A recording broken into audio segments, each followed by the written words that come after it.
มื้อนี้มากับรถซูเปอร์เขาเนาะรถซูเปอร์คู่ใจเอาใส่มายามหลอบ3 หลัง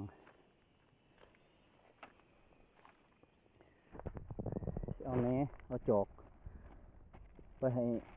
หัวหน้ายศเพิ่นเฮ็ดน้องปลาเนาะไปปล่อยว่าซะ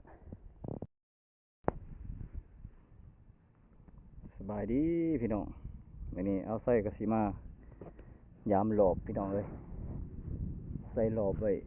2 วันก่อนอยู่บนนี้บอนหนึ่งอยู่บนหัน2 หลัง3 หลัง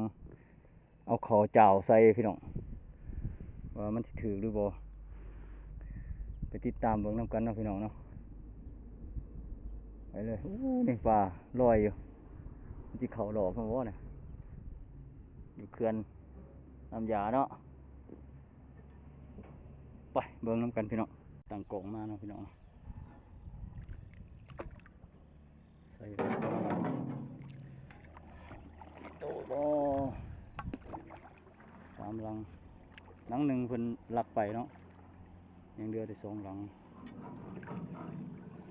สิมานบ่มัน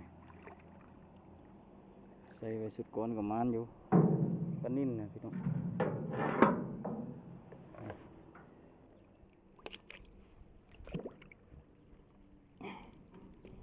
มีกระดึกกลักนะบ่โอ้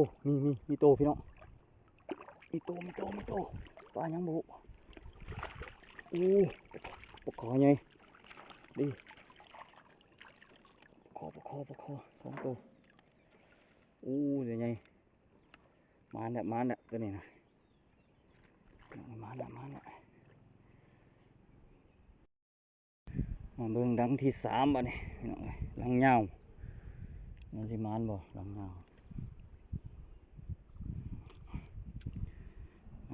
ปลานิ่นเขาได้ส่วนหลายเขาบ่มีโตบ่